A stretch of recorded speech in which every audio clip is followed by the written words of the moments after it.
people trickle in, so let's do a few extra than we need, and then we can scooch up. Yeah, good job, man. Twofer. Awesome. Thank you. Sit right here.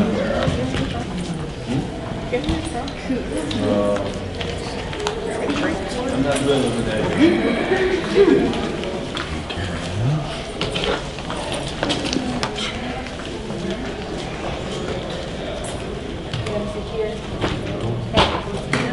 No, you can do it. You sure? Yeah. When you actually win something, you have to pay for it. Yes. Yeah. First, I was actually trying to hide for the shame. So they do scam you into paying something, don't they? Yeah. Of course they do. Yeah, I just learned a really good thing. Flim flam. That helps you with the I was wondering, like, how can I real? But yeah, then you pay $200 for something that's shiny. Yeah, that sucks. Yeah. I meant to give that to you. After I I'm Tim. I'll give it to you. You give it to everybody. Amanda. Dave. You're doing Falasha. Hi, Falasha. Oh, yes, Keith, right? Tim? Gerardo. Gerardo, nice to meet you.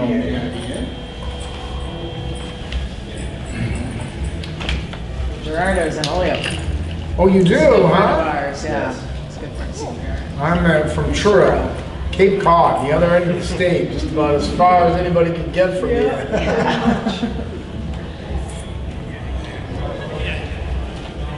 Cape Cod. Cape Cod, beautiful Another Cape Cod. spot. Huh? That's a beautiful place. Oh, it is. It really is, without a question. And we've got enough open space to be able to grow on, so that's what we want to do.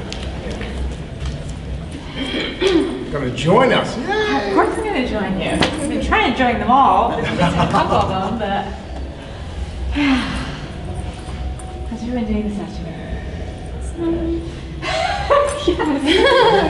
It's been a good afternoon. It got a little busier there towards the end. So we had a lot of people come by our booth, so it was great. Cool. Yeah, I think the parade has been fun. What's been going on? People have been filtering in. Did anyone go to the Big E last night? What's the biggie? I didn't know what it was. Big fair. It's like a big. Oh, the Big E, what do they Yeah. call it? Yeah. The Big E. I hadn't heard about it either, but, and they say it's a big deal. I guess it's a really big deal. Yeah, Wow. I've never heard of it It's either. like 3 or 4 times bigger than Spencer Fair. It's huge. And they have It's so fun. much more I attractions go for to kids. eat. Is that what the parade is? No, the parade's totally different. It's just a big weekend.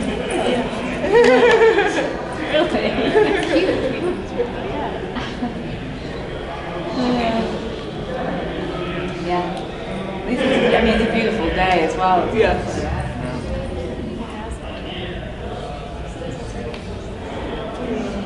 There's nothing about cold. Go on. It's warm. Good vibes. Oh, I'll be back. Thank you. Yeah, I told her to do that. Yeah, that's great.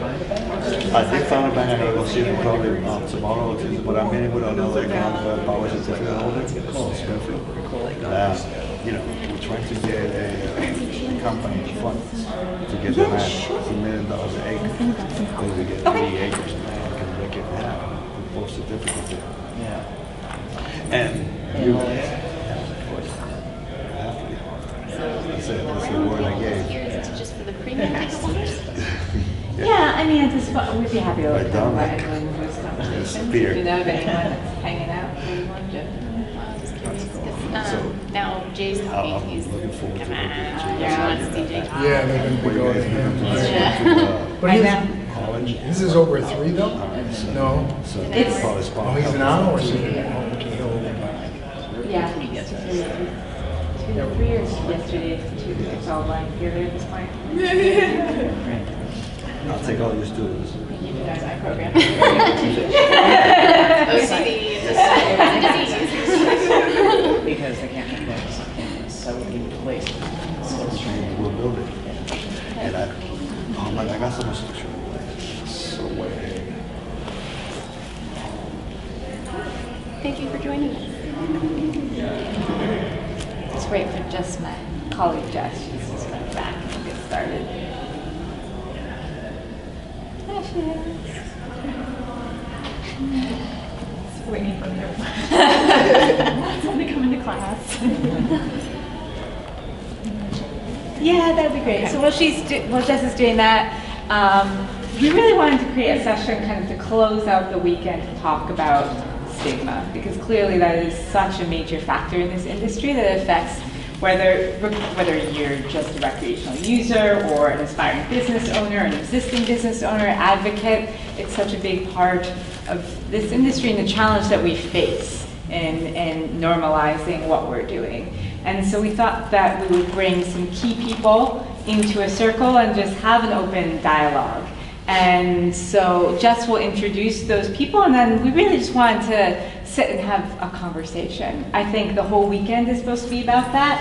It's about democratizing cannabis and making it accessible to all, really. And so while we may not have thousands of people here, we've had some amazing conversations this weekend. Really, really good. And so I wanted to kind of formally do that this afternoon and have the chance to close out in this way with what I think is a key topic.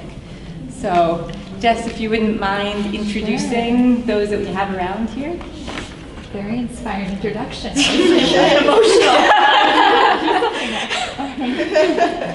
Okay, so I'll read the esteemed bios of our guests here for this roundtable discussion. We You have, guys could raise your hands so the others know who you are. yes, so we have Deneb Dollinger of Reliable Bud. She's the founder and CEO of Reliable Bud, which is a Massachusetts-based software company dedicated to the cannabis industry. She's focused on creating a community-based application geared towards empowering local cannabis entrepreneurs of every level, providing the necessary tools to succeed in today's competitive cannabis market. We have Rhiannon, did I say her name? Rhiannon, Yeah. sorry. I had that right like an hour ago. Rhiannon Snyder, also of Reliable Bud, and she's the Director of Operations. We have Dr. Marion McNabb, and she is the CEO and co-founder of Cannabis Community Care and Research Network, otherwise known as C3RN. And Marion has over 15 years of global public health field experience, including advertising the health ministries, including advising, health ministries in a number of counties and countries. Oh, sorry, my panel reads. Yeah, no, it's okay. Right here. We do all good Number of science and countries, research. and counties, who knows? Most recently, she consulted with UNICEF to draft a global approach for digital health for over 130 countries. We have Tim McCarthy. Is that? We're gonna have to talk loud. I can't hear very well, so. Okay. I'll see if I can turn it down. No, sorry. No, it's okay. No, Go ahead. that's helpful. So Tim, right here, Thank you. from Outer Cape Cannabis Connection, has been using cannabis medicine grown for him by the farmers of Truro for the last 6 years. Tim is business partners with Dave DeWitt, I say it right? Yep. And Outer Cape Cannabis Connection, which is a member farm of the High Dune Craft Cooperative. Very cool. Yep. Based in Truro. And last but not least, we have Keith Strupp. Did I say your last name right? Struck. Strupp, Either way, okay. it doesn't matter. Thank you. Who's the founder of Normal. Keith is a Washington, D.C. public interest attorney who founded Normal in 1970, served as the organization's executive director for 2 decades, and currently serves as Normal's legal counsel. Normal is the lobby for responsible marijuana smokers in America. Strupp obtained his undergraduate degree in political science from the University of Illinois in 1965. In 1968, he graduated from Georgetown Law School in D.C. He first smoked marijuana when he was a first-year law student at Georgetown and has been a regular smoker ever since. I'm always proud of that.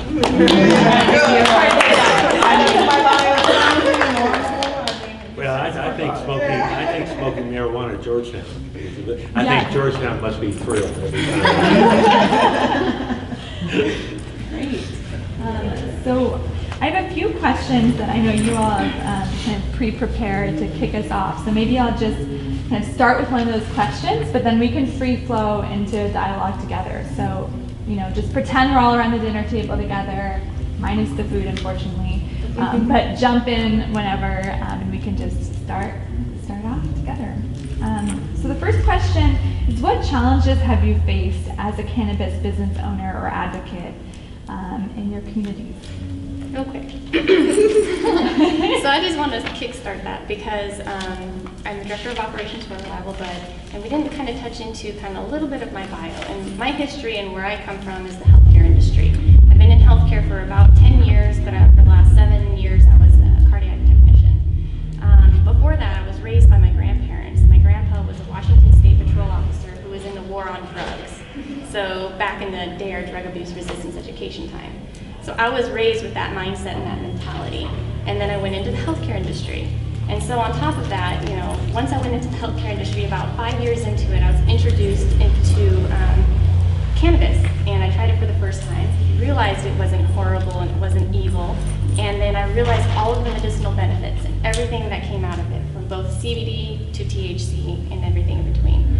So just kind of personally, I mean, I just recently breached part of that stigma myself by just leaving the healthcare industry and entering the cannabis industry full time. By now having to come out of that closet that I was in for so long because of the healthcare community that I was a part of, that you can't say that you're part of that cannabis community, otherwise you are blacklisted. You will be fired from your job. Even if you're dealing with CBDs that they don't understand, you will be let go. That's what happened to me. So that starts my stigma story. Wow. Yes. So how did I overcome it? I overcame it by continuing forward, partnering with awesome Deneb here with Reliable Bud, and trying to figure out what we were going to do as a team, as an organization, to kind of combat together the stigma around it and normalize it. Thank you. How about for other folks in the room? Well, I first started using it at 13 recreationally, and went through college. And then when I went into business, I gave it up because it was really important that I really focus on what I was doing. But by the time I turned 30, which was 31 years ago, I tested positive for HIV. And for me, that was a death sentence in the late 80s. There were no drugs, there was nothing available. So the only thing that I knew to do was to go back to what I knew would really work for me in terms of an emotional and a physical effect, which was obviously cannabis. So for the past 31 years, I've been using it in a variety of illegal ways, needless to say. So was I not thrilled in 2012 when Massachusetts legalized medical marijuana? I thought, okay, fine, that we're finally breaching the walls here. I especially adored in the law that there was the clause, if you don't live near a pharmacy or a dispensary, you can contract someone to grow it on your behalf. So that's what I did. I enlisted my friends in Truro to grow the marijuana for me, because I travel so much. I'm a gay video historian. I travel around the world, and I pick up landrace seeds when I'm there. I've been to 93 countries so far on all 7 continents. But back to the point, so my friends are growing it for me. They're developing the expertise. They have all the required resources and skills, but I didn't want the failure of the medical industry to happen in the wreck. They required $1 million and vertical seed to sale, all the skills required. Nobody has that. I wanted them to break the business out. And I had just helped my friend, then State Senator-elect Julian Sear, get elected to the State Senate from Cape Cod. And I was with him on December 15th in 2016 when we're celebrating the first day it became legal for adult use. And I'm smoking with him, and I said, look, dude, we've got to worry about our Truro farmers. There's a slew of small farmers out there who have all the skills. Why can't we find a way for them to get into the industry? So we're brainstorming, and Julian's family comes from the restaurant business. And what is the most highly regulated food there is but shellfish? Cape Cod has aquaculture, small little mom and pop operations. They can grow the most dangerous food on the planet, right? And do it successfully. So why can't we grow cannabis? Why can't we include that? And Julian, and then we approached our state rep, Sarah Peak, and she got it into the House side. Julian got it into the Senate side. So when it came to committee, it was there. And it really afforded our slew of people, not just on Cape Cod, but here also in Springfield, because there's a lot of nursery people, a lot of farmers out here that have everything required. And this is now a way for them at a very low cost to enter into the industry. And High Dune Craft Cooperative is exactly just that. That's our first attempt, and we're now The problem is that I thought that all the stigma would be at the national level or the state level, which I was focusing. But the problem is for us now that the trauma and the discrimination is right in true. We've got people there who don't understand it. They think this is all about profit and loss. Farmers profit, second homeowners lose. They think that their property values are going to decrease because we're going to be growing cannabis there. And we've been fighting with the town now for over 8 months, negotiating all kinds of variations on the bylaws. We still have yet more meetings. Our final one should be coming up next Wednesday night, but I doubt it'll be the final one. And from our point of view, we're going to end up taking the town, not the people, but the town of Truro to court, because they're not going to in any way allow us a viable business. And we know the law says that you cannot, as a municipality, prevent a business from operating reasonably. So, unfortunately, our stigma really requires a more one-on-one kind of approach to people, you know, and there's really, you know, there's no other way around it but to actually execute it, because the fear associated with it will not dispel except for another couple of years. It'll just take time. Thank you. Thanks for the work you did. Thanks for the co-ops. Yeah, but you're the future woman. I don't like what you're doing. Yeah. Okay. We're all gonna do it. Well, I guess, you know, there's a lot of challenges in stigma in this field, and I mean, personally, I guess, from my own career, I had the same, you know, experience. I mean, I'm coming from academic, UNICEF, US government, Johns Hopkins, universities. Like, I could never talk about cannabis, ever. But I, like, don't tell anybody, but I, you know, like, I needed it, and I've been a smoker forever, and only now come to realize that, yes, I have a medical condition that, like, I actually needed it for, why I've been smoking for all these years. I got it. So for me, it was a very hard decision to leave my career because it would tank my career, and I can't go back now, necessarily. And it already has been sort of tainted. I bet they would let me back, but I've talked to a lot of my previous colleagues, and they're kind of like, oh, you're now on that weed game. So I'm trying to be like, cool, yeah, I'm Dr. Weed Game now. But I mean, what we're trying to do and how we're trying to break stigma, so that's just been a challenge for me, but actually coming into the cannabis industry with this background I think is really helpful, and I liken it a lot. We were talking about this morning to my work in the HIV epidemic, because there's huge stigma, and especially, and we've talked about this before, HIV epidemic and stigmatized population, including LGBTQ in other countries. Like, there's so many, stigma is awful, and it takes a really long time to change stigma, and you have to have all these different interventions, from personal, feeling okay about it, data, all sorts of stuff. So our way to kind of break stigma is to do studies and empower communities with data. So we launched a first little research study, and, you know, being able to give people data that they can walk into their planning board or to that meeting and say, you know, these are people in this neighborhood that are consuming medically, and why, and they say they do it back in both, and they don't think youth, you know, prevalence will increase. So we're just trying to, yeah, fight stigma through numbers that are self-reported by the community that we're working with.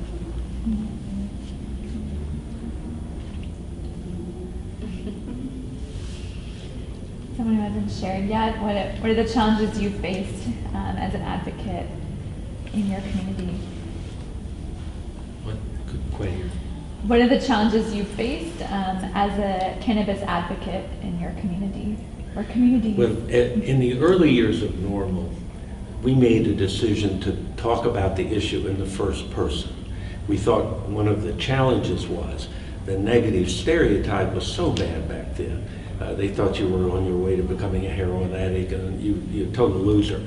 And it wouldn't make sense to take that on head on. So our program did not require people who supported us to like marijuana. We even, for a long time, had a line in our literature that says, we support a discouragement policy. We simply don't believe it should involve the criminal justice system. We're trying to take a little snip out of it.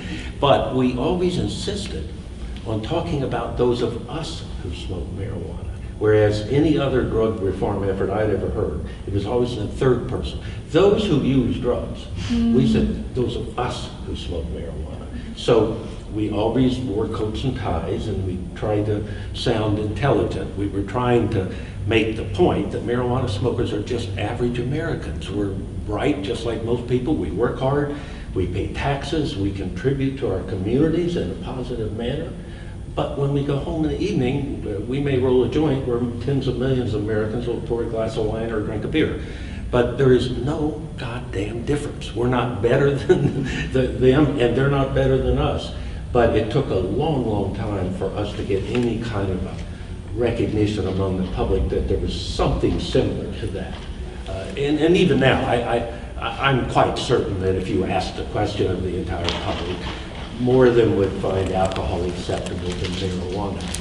But, you know, as I've said to several of you, we have 5 new polls that show 65% and higher of the entire adult population now favor full legalization. It's not a pro-pot position, it's an anti-prohibition. So we have a great deal more ability to improve our image than we've ever had. The people are willing to consider that we might just be good neighbors. You know, and they weren't in the past. If your neighbor knew you smoked marijuana, he'd rat you out. You know? Thank you.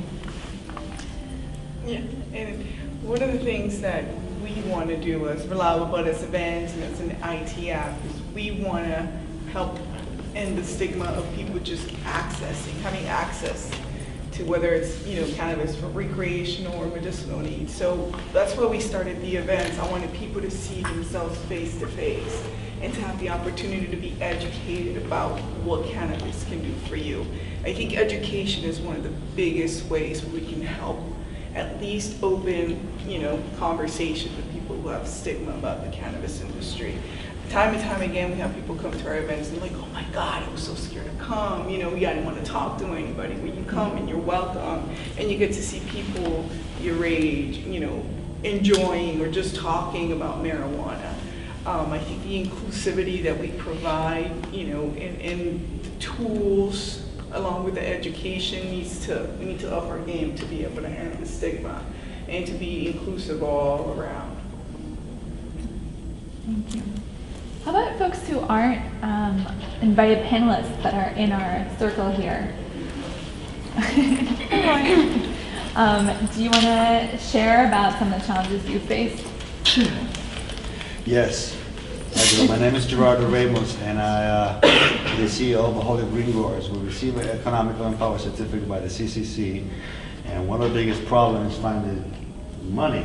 And when I asked my family, some of my family some of them are wealthy, hey, I need some money so I can do this business. What kind of business, man? I'm telling them it's marijuana. Oh no, the kid, you're going to hell.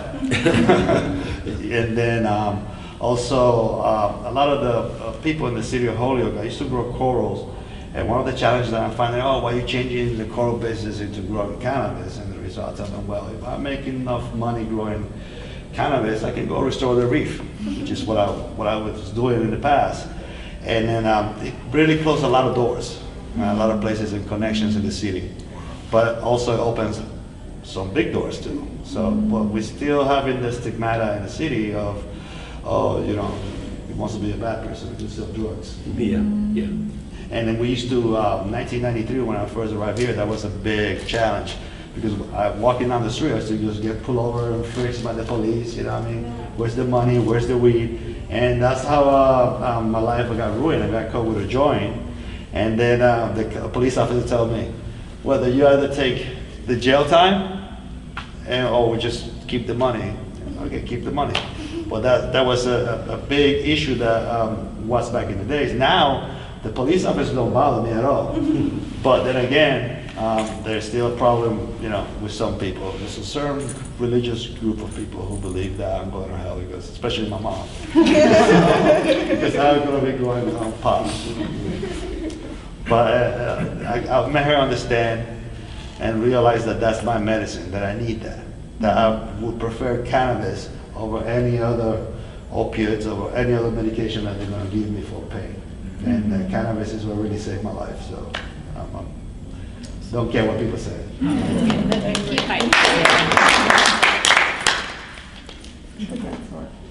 Well, I work with young children, so by nature, I have to have kind of two personas. And I came across cannabis in college and didn't realize that I was self-medicating for a condition then until I was diagnosed in '98, and I realized, oh, okay, this is legit. This is why I liked doing that. It wasn't necessarily the high, it was because it was reducing some neurological issues that I was having.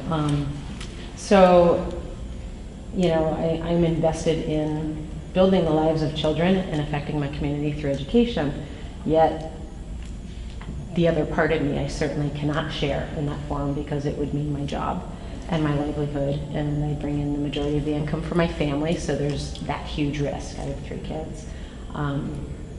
And so it's hard to kind of juggle that, and I wish I didn't have to, because I feel like what has helped me throughout my life could help so many other people. And there is such, especially the small community that I'm from in Western Mass, it's very closed-minded, although we're nestled amongst other more progressive communities, so that helps.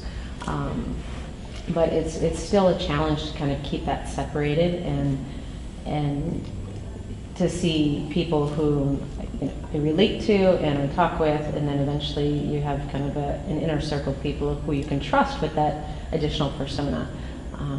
And I started producing oils that were helping me, and then as other people were finding out, they're like, well, we want that. I'm like, I can't do it for you. But it's like to try and find ways to help other people who are now coming to me saying, I know this has worked for you, and this is what you do, and you've gotten really good at it. And I feel kind of stuck in a lot of ways. So this was kind of my first attempt at kind of branching out. And it was interesting. I was here at 10:15, and I'm like, is anybody gonna see me here? I parked my car like way over there because all my students know my car. Like, just crazy things I have to be aware of, where like when I have my medical card and when I go to the dispensary, I don't take my vehicle. I take my husband's vehicle because all my students know my car. And if it was ever seen at a local dispensary, I worry about what that would mean. So that's sort of where I'm coming from. My kids are very aware of my kitchen chemistry, and they're very aware of how it has helped me, and we have honest conversations about use. And my oldest is of age, so he can make those choices for himself now. But so it's a little bit of a balancing act, and certainly I was supposed to meet up with my father today, and if he knew I was here, I'd be going to hell too. So it's, there had to be that additional excuse, which doesn't really feel good either, at all, when you have to tell loved ones, oh, I'm over there when I'm really here. And so it's just, it's kind of hard too, because I'm from Brazil, and we got married and like a little time ago, and my family, they are cop in Brazil. And in Brazil, if you say, okay, I smoke this or I use for medical, no, you're just using drugs, And then yesterday, I never told my mom, and then yesterday, I like to post things on Instagram, and then I was like, I'm gonna take a picture, and call my mom, and then I call my mom, hey mom, how's it going? And like my grandpa, he's a cop, so if you have long beard, tattoos, you're not, legal, don't talk to me. You have long beard, you have tattoos, you have piercings. And then this is the thing that I was like, ugh. I called my mom yesterday, Mom, how's it going? And she's like, I'm doing great. So me and Dave are thinking about, and then a company and blah, blah, blah, and she started to cry, like what I did wrong. And I was like, Mom, no, you did not wrong. It's different, I know what it is, I know what's going on. Dave's really smart, he's, scientist, what's, and she was like, no, and then she started to cry, like, you're gonna ruin my life. And I was like, no, don't talk like this, it's something like, when we started to date, actually, he was kind of afraid too, because, like, I used this, like, a magical stuff, and then I was like,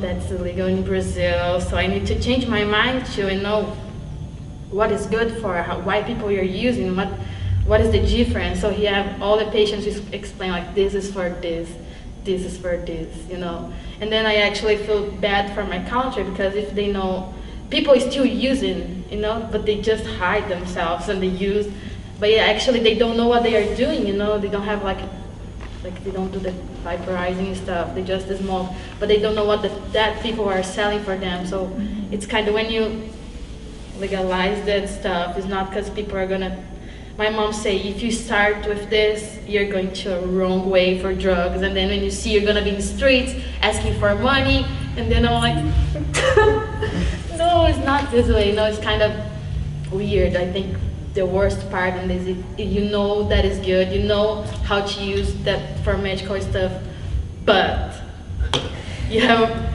people behind you judging you, and then that people is your they are your family, you know? How you're gonna explain for all people that you raised? You can't. And if I can just kick in there, you just really can't. Because even on top of that, my grandpa who raised me, I just told him 2 days ago that I went full-time cannabis. And I've been 3 times in 3 weeks in the industry full-time. And why did I do that? Because I'm too scared to tell him. Yeah. Because I'm afraid that when I see him for November and, you know, maybe I decide to tell him, hey, I use cannabis too, that he's just gonna be a whole different look and outlook on me, you know, and I don't want that. They raised me, they're my parents, you know, I don't want that negative feeling from them. If I talk to my grandma, who knows more than my grandpa about what's going on and how we've developed and how we're growing and what we're doing, she changes the subject right after I get done telling her, oh, well, things up here are great. Yeah. Unfortunately, it's just something we have to just continue to move forward and do, I think, and then just little by little educate them and maybe not overload them, because I've tried not to, with my grandpa, not take that approach like, hey, guess what, I'm in the cannabis industry, I use it, and I do CBD as well and distribute that. No, I'm not going to do that. I can do little piece by piece. Yeah. Hopefully they can digest it a little bit and still be there for you. I know that it's going to be really hard, because when I put my first piercing, he stopped to talk for me almost a month. Oh, wow. So he wasn't something just small, and he was like, just don't talk to me. I did a tattoo for them, and I was like, hey, this is for you guys. And they was like, I wish you didn't, you know. I was like, come on. But it's hard, and when they are in that situation that everyone thinks that is illegal, should be, you know, it's something just like, it's kind of crazy to deal with, you know. It's gonna be hard. And I can say for myself, I was somebody who was introduced to the cannabis community about 2 or 3 years ago, and before that, I was somebody who was uneducated, uninformed, and all I had around me for examples was demonstrations of like the negative stigma, the friends in high school that all of a sudden they stopped doing things productive, and that's everything that they focused on. But then now as an adult, being able to see it more recently, being able to see scientific studies, having a science background, the education for me was a phenomenally huge portion of what opened my eyes, because there's so much misinformation out there that it's painful.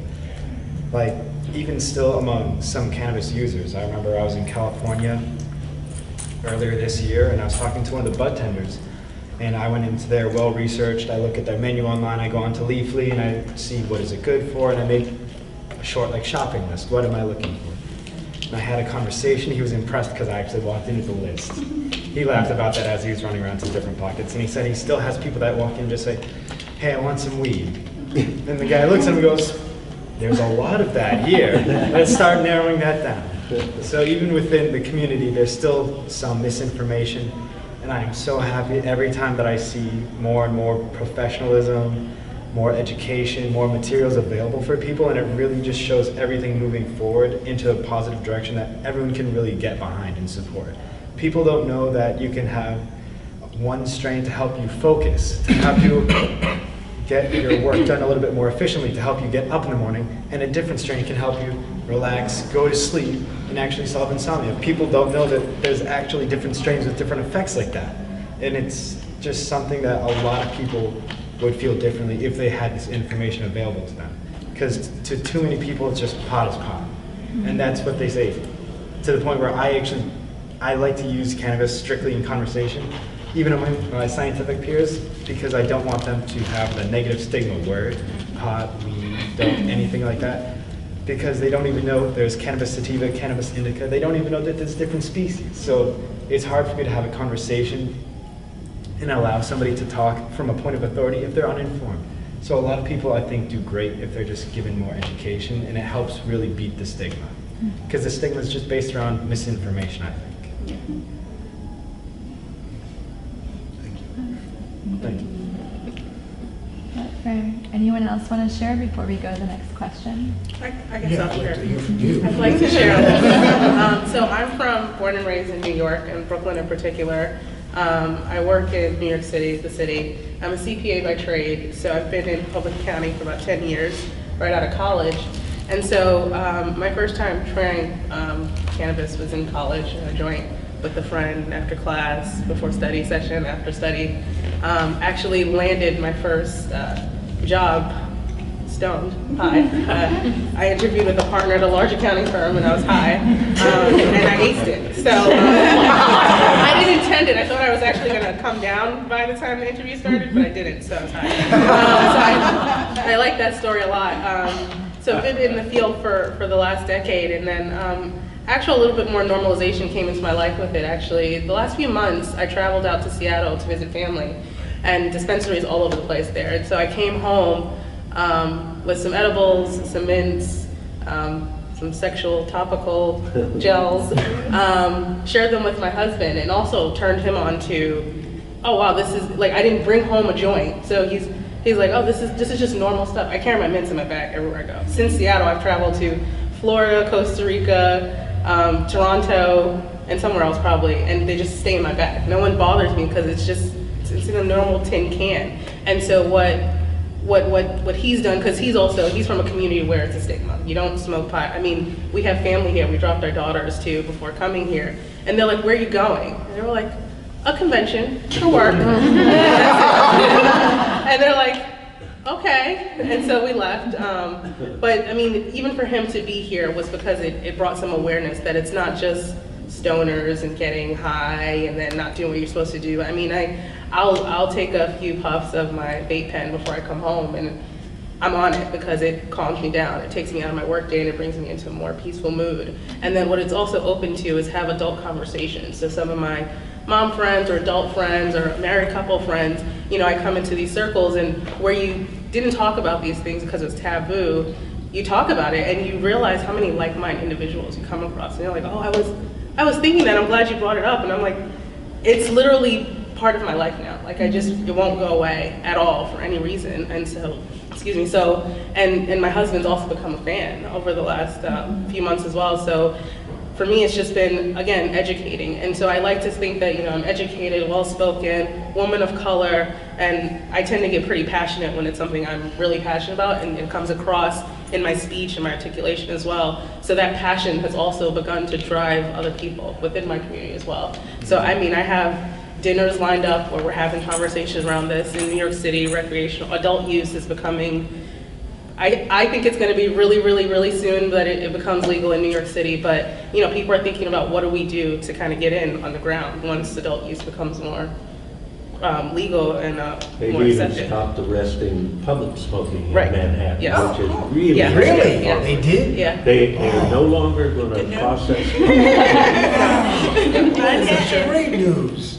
you know, in truth, it would be nice if no one needed to smoke in public, if we had social clubs, Right. which Denver is experimenting with now, but no one yet has them. Otherwise, in all of these states, we're supposed to smoke at home only.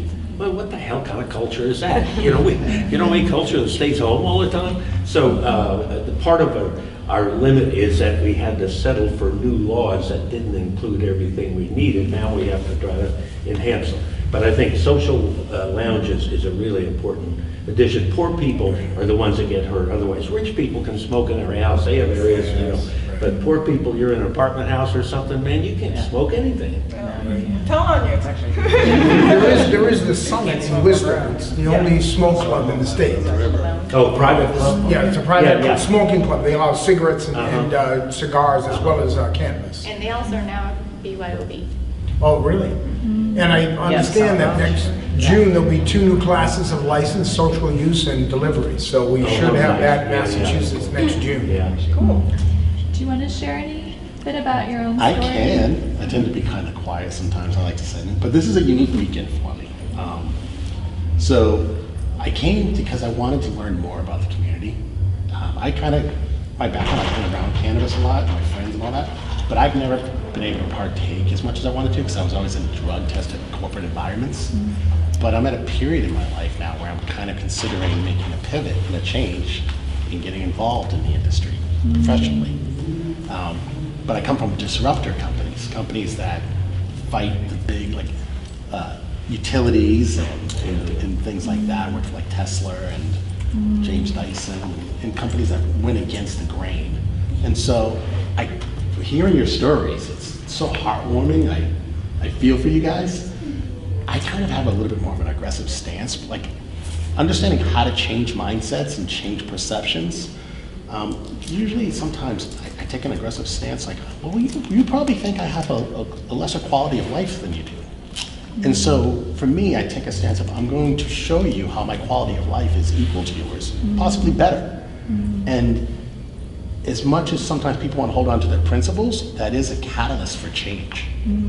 And so when they see these things, that's when the walls start to come down or soften. And so for me, that's kind of what I'm looking for now. I'm looking for, am I at a place in my life where I can make that change? And is the industry ready for people like me to join? And so this has kind of been a very pleasant, eye-opening weekend. And yeah, Good. It's great to meet you all and hear your stories. And it's a great connect. segue to one of the other questions you all have thought about in advance, or some of the panelists had, which is just what can be done to combat stigma, and what have you seen work in your own lives?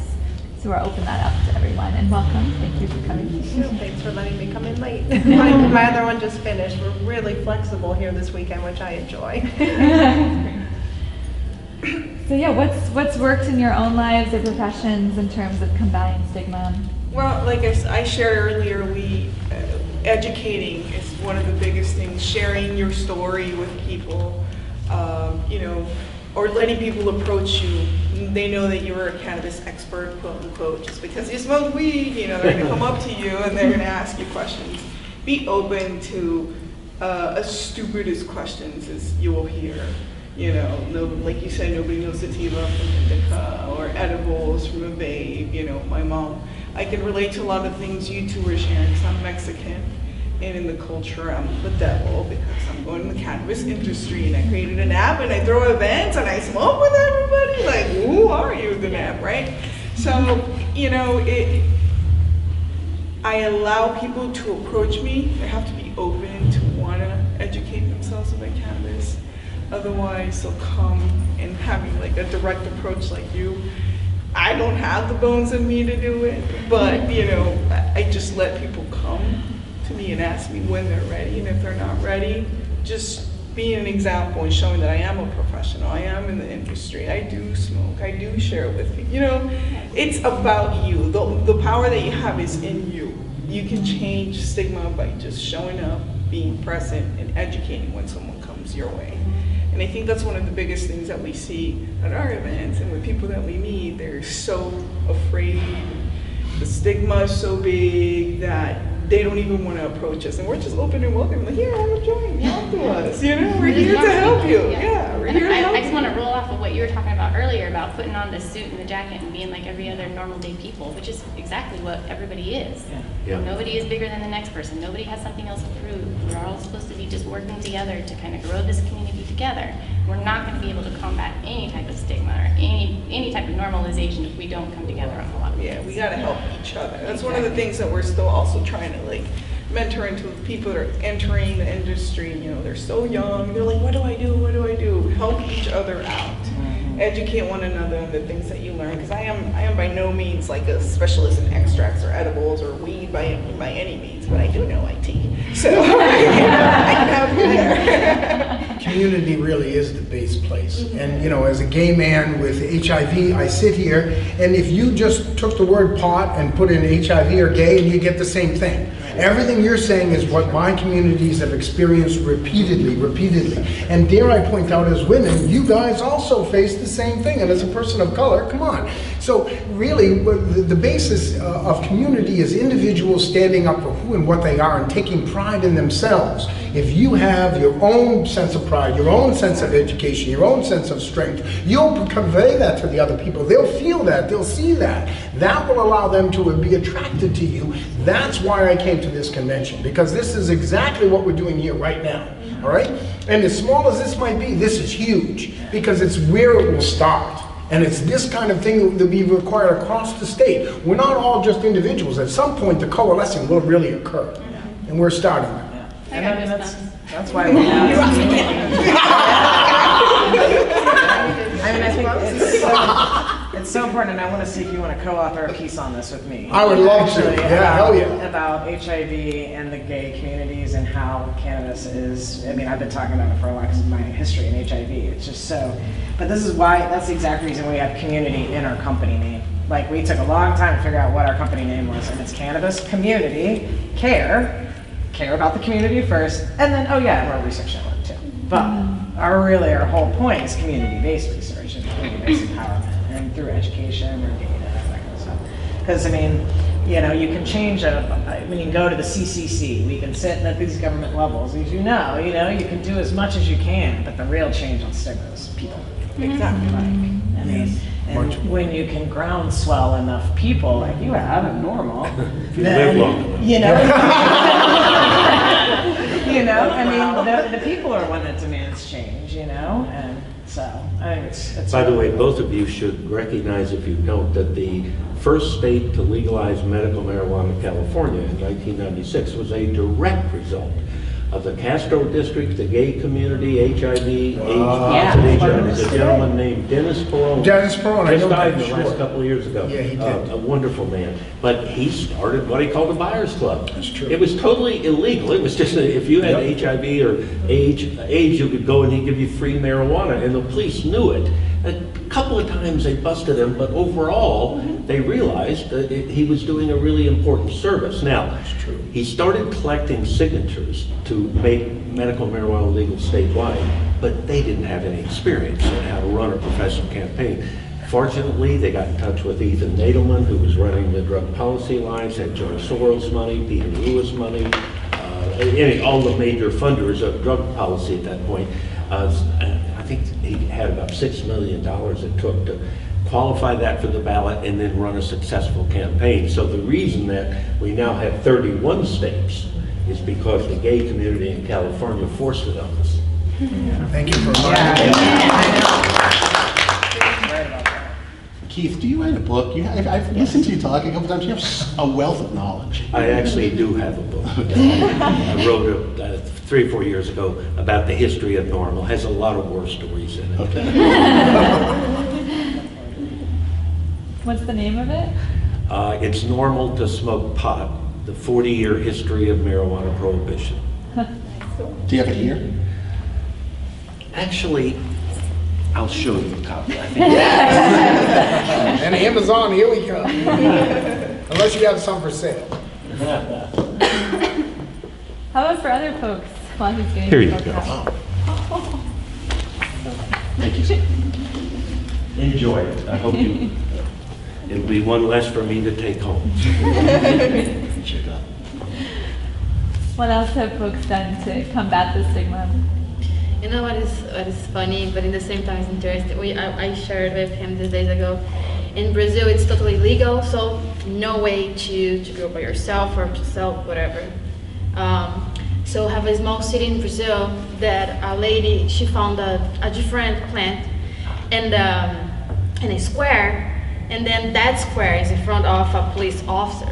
So she got the plant because she liked it, and then she started to grow that kind of plant in her house. And then she is 67 or 68 years old, something like this. And she was making tea because she thought something like, how is the name, like chamomilla or something like this. And she started to drink, and she said that she stopped to shake, she wasn't feeling sick anymore. And then she started to give for the neighbors. And the city is not more than 5,000 people, so it's really small. And then the neighbors started to grow the things, and then one day the cops start to feel weird because they start to put more of these squares where people share that, and it's a city that actually is growing because there's a lot of old people there. And then cops start to see that the plant was in front of the office, that people are going there to get more and to start to grow, was like marijuana, and so they were like, no, what's going on? And then they start to go to that neighbor and see who was doing that. And then the lady was, something that she was in like a chamomile or something like this. She was like, oh, this is the plant. I actually do the tea. And then the guy, the other old man that they saw the video, he's like, I didn't know what it is. But when a mosquito was biting me, I put in alcohol and I was putting in my body, and then I wasn't eating. And then all people are saying different things that they are doing and they are sharing with, But then the cops just made everyone take it out, throw away, and whatever. But it was something that was cute, what she started to make, and everyone was feeling good. Some was saying like, I don't need to use my medications anymore because I'm drinking this tea. No milk. But then I showed him and I was like, look at this tea is so small. People are doing that, and then they just like, we don't care if it's being good for you or not. I actually think that they're still doing that, hiding from people, but it was kind of like, that's the truth, that's what happened, not just go, I'm doing this high. No, it's gonna help you more, So some old people are saying, I don't have my headaches anymore, I don't have this, and then it's just like old people that never like it, but they didn't even know what they are doing, and it was doing great. The thing that I love about that story so much is you show it to somebody without any stigma, without them knowing anything, give it to them neutral, with no preconceived notions, and they loved it, and it worked wonderful, and people weren't abusing it. They just said, let's see what this is great. And they just took it at face value, didn't have any judgment or stigma. When they shared it, they said, wow, that does work great. Oh, you like it for tea? I like it for lotion. And just like everyone could get around and just enjoy it for what it actually is without any outside influence. And there's people that actually it's voting no, we don't want to legalize, but they don't even know what they are doing. It's everything about educational, what they know about this is that's interesting. One of the panels that was talking before was talking about how do you really make an impact and a change, and it was really enlightening. You talk about making money from it, or you're talking about how high, and you're gonna fall on deaf ears. But he's talking about when you create the human element and how it changes lives, it creates a story. Yeah. It's like even listening to everyone's story here, it's like if a new person every day heard that, they're going to be a little bit more receptive to, oh, your friend had Parkinson's, they were treated with this, then what happened? Really? That quality of life, that change there, I think that's really where we make a difference. Yeah. And I think that if like seminars like this, we walk out of here, and if we carry that with us and just make that little bit of change, just telling those stories and sharing those stories, I think that's where like we keep this movement going. And that's, I think you're absolutely right. And from there's all of these anecdotal stories, and they're, and it's sad because they're real things that are happening. I was just watching Weed the People, a new movie about this stuff. These are real life stories. And it's sad because the medical community, the academic community just views that as a story. But interestingly, our company, we've launched an anti-stigma campaign for the community, collecting patient stories. So give a plug if you want to put in your story. Through our research study and asking people to share their stories, and we're going to actually do an analysis review and publish it in the literature to be like, hey, you thought anecdotes were just anecdotes, now here's hundreds of anecdotes together that proves the publication. But I think the stories are extremely powerful. When I've testified in here, and when I've heard why legislators have made certain decisions, it was a lot based on personal stories. Yes. Yeah, and so when I would go up and I'd be like, well, the data shows X, and then somebody else walks up and they're like, I've gotten off 50 pills, the legislators are way more apt to listen to them, So I think it's one of the most powerful tools of, and I think it's important, and I'm glad that you founded that, normal that way, saying I'm a smoker myself. Yeah, we sort of thought we had an enormous negative stereotype to overcome because they had 80 years of prohibition, a head start or something. And it seemed that at least we had to be able to come out of the closet ourselves. We couldn't expect every smoker, because for the average smoker, if you came out of the closet, you lose your job. Yeah. We don't want a bunch of unemployed people. So those who need to stay in the closet, stay in the closet. But more and more people are self-employed, or they're working for a higher consciousness employer, to where if you're not impaired on the job, no problem. Yeah. And by the way, none of us should argue for impairment on the job. What we need is an impairment test that's easy to administer, that measures impairment and not the presence of THC. Yeah. And that's the problem with driving, it's a problem with custody battles, it's a problem with employment. Even in states that have legal marijuana, they can, if it's a publicly traded company, they can generally fire you and insist on a drug-free workplace, even though you're not even breaking the law and you're not impaired on the job. But you have THC in your system. Now, we're going to move beyond that, but it just, lest anybody think that we're putting ourselves out of work. No, once you get to where it's no longer a crime, then you can begin to deal with the ultimate goal. Responsible marijuana smokers should be treated fairly in all aspects of their lives, period. There's no reason that we should be second-class citizens in any area. Yeah, But we still are. I was going to say, the insurance company should be covering our medicine as far as I'm concerned. Oh, frankly. absolutely. And I agree, it's the stories about medical use that I think do a lot more to destigmatize the industry than it does for recreational use.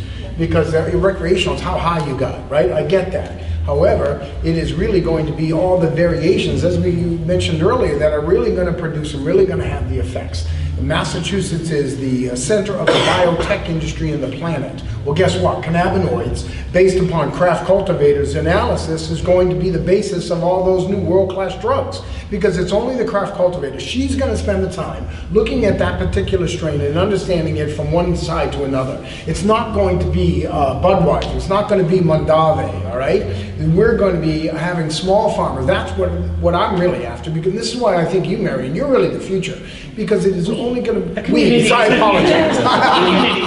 That's me, thank you. You're right.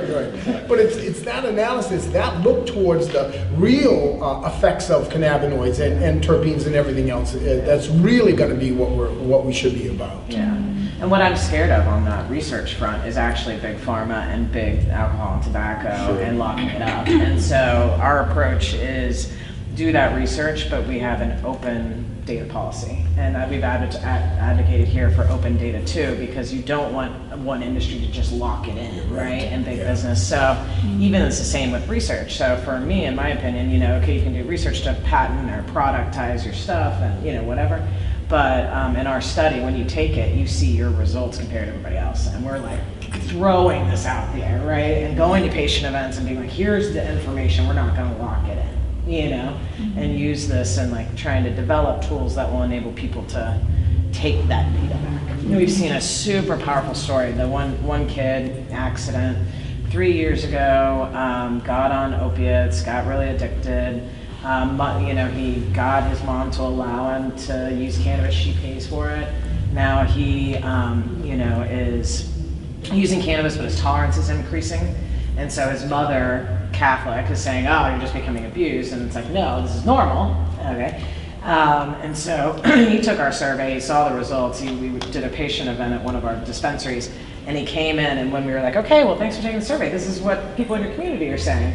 The dude bawled, and he's a 24-year-old man, just started crying in the middle of a really busy dispensary and saying, you mean 66% of the other people here are using cannabis to get off their own medications? Like, I can take this data point home to my mom? And he just like cried. He's like, my mom, you might have just saved my relationship. So I was like, oh man, how many advocacy materials can I make? I was like, all this out. I was like, I'll save relationships all day. But it's the community-driven approach, right? It's like you give your own information, see what your community is around. It's important. So thank you. On that note, so we have about 10 minutes left of this formal setting, but of course feel free to stay as long as we have the room to keep chatting, which I think is around 6 o'clock, so you can just keep staying. But one of the questions that we wanted to make sure we asked before we did the formal close was just, what can we do as a community to support each other? And I think you're speaking to that there, but if there's other ideas, just what you've seen work, what support can you offer even to the folks in this room? I'm going to say that as Reliable Bud and some of the things that we've combated and come up against just with other entities or people people within the industry, support is really huge. Just supporting each other. We're not working against anybody. We're not trying to snuff out any like competition. We really are literally trying to create areas that people feel comfortable, where vendors and home growers can come to grow and meet the public and talk about their tested products, and really stand behind each other to push the industry in the forward moving motion. Because if we're not going to get anywhere, if we're going to make things up or fight against each other or create these barriers where none of us can move past any type of issue. So we need to just kind of remember that whole community feel. You can work in great collaboration with what he's got. With what you're doing, we could probably work in some great collaboration. Yeah, with I could be promoting your guys' stuff. We could really talk too. Yes. And then what you got going on as far as normal, just in general, with the amount of information you have, you're just a wealth of information. You're just, I mean, just looking at everybody here, we all can help each other connect and just kind of combat it. Great job.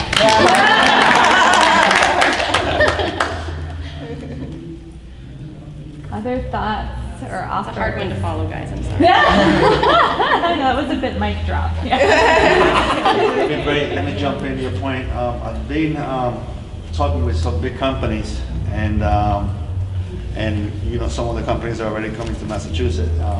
And I've been noticing that there's a lot of protection to protect. They're not willing to work with the small operators. They're just willing to keep all the information. I do have a couple of headbutting with a couple of them, because I say, okay, we're gonna exchange information. I'm gonna give you this NDA, and then what I got is like I'm gonna send a picture of the NDA with my signature. But hold on, so you're supposed to send me the whole document. You see what I mean? Because they're dying to see what's in here. But I'm afraid to share that with this big company, but I'm not afraid to share the information and the struggle and the knowledge that I've been moving and gathering around, putting it together, so I can put up a business plan, projections, and all the information that most people who have, who are small operators can find. And the biggest problem, like I said, is like a big company coming and taking over the whole industry. Yeah. And an example is Hollywood. We're not going to let that happen. Well, check this out. I was looking into this garage so I can get my business there. I tried to make a deal. The garage is only $199,000 worth in the books value, right? The guy wanted to charge me $500,000 for 10,000 square feet. I found another facility for 30,000 square feet. It's worth $250,000. The guy wanted, $750,000 because it's for cannabis. And now Hollywood is only allowed industrial general. So I found the perfect plot of land. My God, $1 million an acre. So how can a small operator get that? This is all designed from big pharma, big company. Yeah. It's hard to compete against them. There's Yes. story after story we've heard of different people, just regular folks like you and I, that get bought out immediately. Well, the suggestion would be to find a local farmer who wants to partner with you. They've already got the land and the facilities. I've been trying to do that, but the problem is that the zoning of the city, I will have to change the complete zoning, because the city of Holyoke only allows industrial general. And all the industrial general, people bought, so there's a gentleman who bought 17 acres for $10,000. Whoa! Back in the days, right? They took all the building, the land is ready, but he wants $1 million an acre. Well, just to be on a quick note, the way that we're approaching it on Cape Cod is we have land that's expensive as well. And there's a lot of people who have that land and they want to keep it, but what we're doing as farmers, we're approaching them and say, listen, we'll give you 10% of our crop as long as you let us cultivate on your land. We don't put out $1 million. That person gets to be there. So it's really one of the ways to go about it. Yes. Just share your profit. And it's best to share the end gross product or net, because hey, if your crop gets wiped out, you don't want to have to pay any rent. No. And that's what me and my lawyer are doing. Decided to approach the gentleman that way, because he wants $15 million for 17 acres. He's willing to let it go for that. $15 million. Yeah. And I told him, listen. I got an idea. I got an idea for you. You're gonna like this. So me working with the lawyer. So we are prepared to submit a proposal to him where we're going to give him 10% ownership of the equity of the company, if we take the land without having to pay him a dime at the beginning, then we're still gonna buy the land once we start making profit. Sure. Because the biggest issue that I found is finding the money. And the project, the one that I wanna build is $5 million. And that's just going 20,000 square feet. So we don't wanna go ahead and take one of these old buildings and $12 million into a building like that. Yeah, they have old mills, it's a lot. It's best to They build mills, up right? new. It's not good for them. So we're working on that, but we are also I'm working to be able to put a couple economic empowerment certificate holders alongside with that. That will go a long way. Yeah. Yes, that's the whole goal. That's what we Yeah. got a good doctor here. We like that. Yeah, Yes. we're trying to make cool stuff happen. Yes.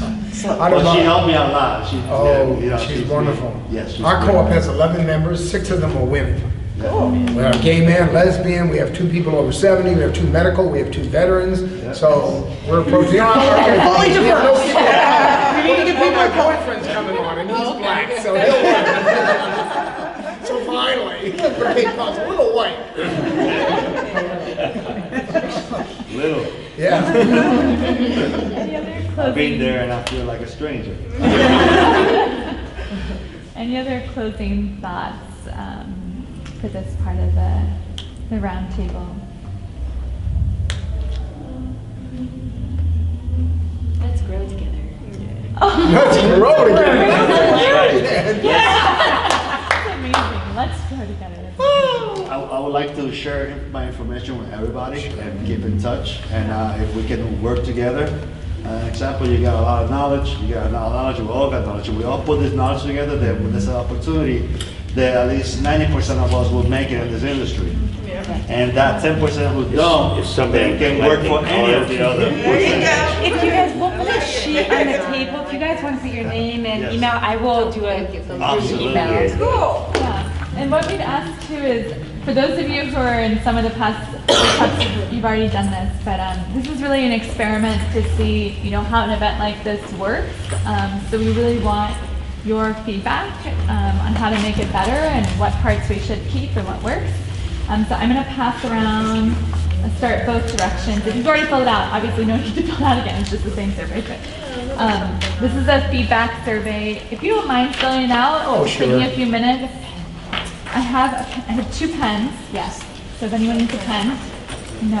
And do you guys that is always in the community, do you guys have Yeah, extra anything that you pen. can share, like places you can go to have more information, or where normally you guys got the information? I don't know how to explain that. I don't have English enough right now. More resources for education. Yeah. Resources for education. Or you have any community? To stay up to laws, obviously the Cannabis Control Commission, right, that's where you Yeah, that's the go. one. A lot of my resources for education come from the network of people that I work with. For example, like the banking issue, we just had a bank open up, 2 days ago, right? Yeah. My Yeah, bank I just saw that. shut us down. I was like, what the hell? Yeah, I just like Got told me somebody about that just thing. connect. Yeah. Things like that. It's very helpful. It feels like one door closes and then like another 2 windows open every time here in the cannabis industry. So talk to each other, reach out, send out messages. Anybody who's in the cannabis industry needs to be like fearless and super filled with passion. So reach out to them and you'll get information that way. Your events are good for getting those kinds of people Oh, together. You have absolutely. one, All right? of you should come to our event. I plan on seeing a ton of them in New York. Yes, I am. We're dying. I'd be all over Venue. it. Find us a venue. There's so many venues. I mean, like, especially like rooftop bars and whatnot. There's so many. So 2 more quick things. So this sheet that's getting passed around, we'll make sure you all get each other's information. Feel free to give your survey to me as you leave. And if you're going to stay and hang out, just set them on that table and I'll come by later on and get them. And then if you feel so inclined and you'd love to give like a short video testimonial just with me filming you on my phone, nothing too formal, feel free to find me before you leave. I'm brightly colored here, so you should be able to remember me, hopefully. I'll be in that area. Otherwise, stay, hang out. Thank you. Thank you.